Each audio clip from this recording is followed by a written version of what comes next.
What's up, everybody? Chris Fluke here. Chris Fluke Podcast, episode number 151. Today we're going to be talking about hypocrisy in sports. Great topic, one of my favorites, and it's going to center around a little something called performance-enhancing drugs. Because when I was growing up, I'm 36 right now. When I was growing up, man, steroids in baseball were prevalent. Now, Aaron Judge, the New York Yankees slugger, present-day slugger, has been gearing up. The hype machine has been going on for weeks. Will he or won't he pass Roger Maris's record? The only people that passed Roger Maris's 61 home runs have been steroid users, okay? Performance-enhancing drug guys, right? The PED guys of the late 90s. Now, assuming Aaron Judge would never cheat, right? Wink, wink, right? Assuming this man's clean, he's going to pass, and then he did pass Roger Maris's record. This whole storyline about baseball, whether or not you count records that steroid users did, and then, in addition to that, whether or not these guys should be in the Hall of Fame, reminded me of this book, Cooperstown Confidential. Now, this book was written by a guy by the name of Zev Chafets. He brings up baseball's checkered past, basically. A long history of just craziness that's associated with America's pastime. Now, he gets into it. A lot of this book kind of centers around this thing that they're calling the character clause, where the Hall of Fame, Major League Baseball Hall of Fame, asks their voters to decide whether or not this person should get in the Hall of Fame, right?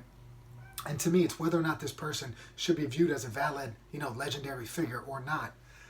Is based on a player's record, ability, integrity, sportsmanship, character, and team contributions. This character clause is often cited as the reason why somebody like Barry Bonds or Roger Clemens will not get in the Hall of Fame, or even Pete Rose, because he cheated on the sport, because Bonds used performance-enhancing drugs, and so did Clemens. Now, this is fine. You want to have a character clause? I'm in, right? But Zev Chafets in Cooperstown Confidential, he starts looking into the past of baseball. Like, if you're going to hold these guys to a standard, why don't we take a look at some of these other darker periods of history here? Let's look at some of these players in the Hall of Fame. A guy beat somebody rumored to death, right? Ty Cobb. Let's let him in, right? No problem there. You have somebody like Tris Beaker and a few other players that were members of the Ku Klux Klan. Should that be accepted? Is that high character? No. Paul Molitor dabbled with a little cocaine. Integrity, what are we looking at here? Character, integrity, probably not. Orlando Cepeda smuggled some drugs. No problem. Let's let him in the Hall of Fame. There's literally, Chafets goes on and talks about amphetamines in the sport, right? Known as greenies. These guys would have to play 2 games in a day. Now, these performance-enhancing drugs are not going to really make you become a superhero. But things like these amphetamines and steroids, what they allow you to do is they allow you to train harder more frequently. So what does that mean? You recover faster. So you could get a big lifting session in, say, on Monday. If you're taking some performance-enhancing drugs, instead of needing that day of some light exercise maybe to recover, you're able to perform at a high level the next day.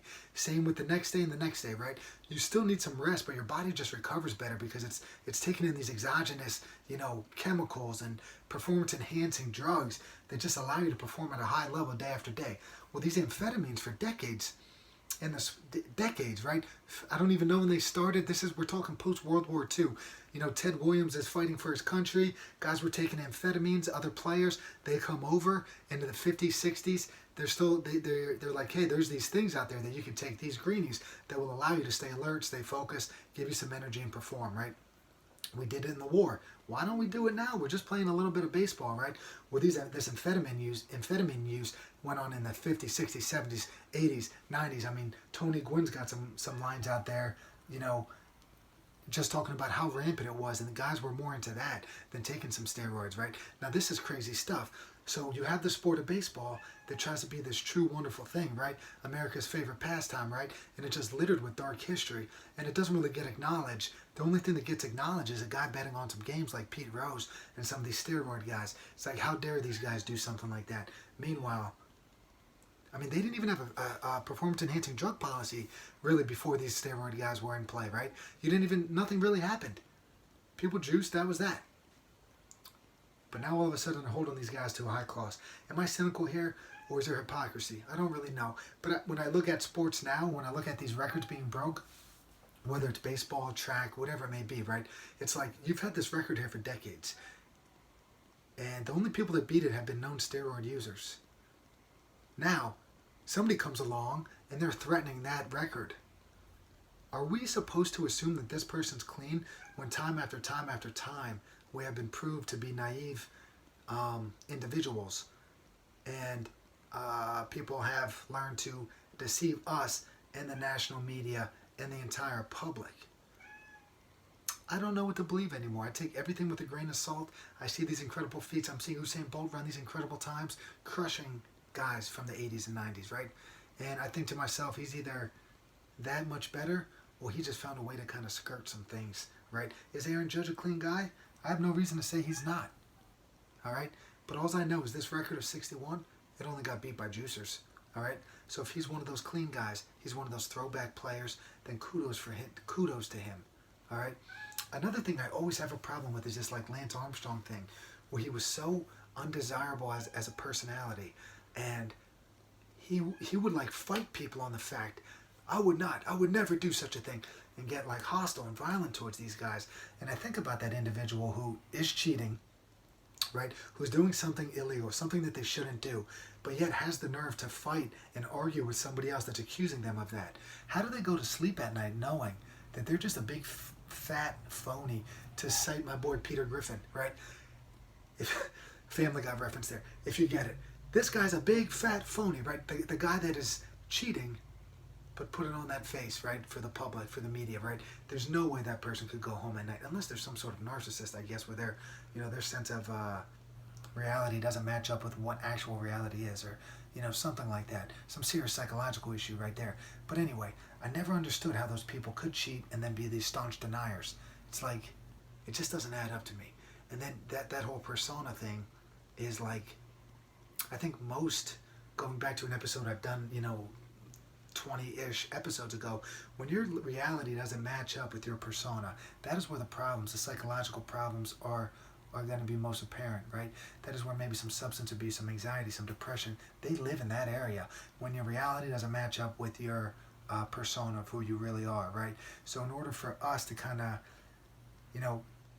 enjoy sports again, and enjoy these records being broken, it's like we almost need to know whether or not they're being true to who they are, and not being a hypocrite, not living this fake life, all right?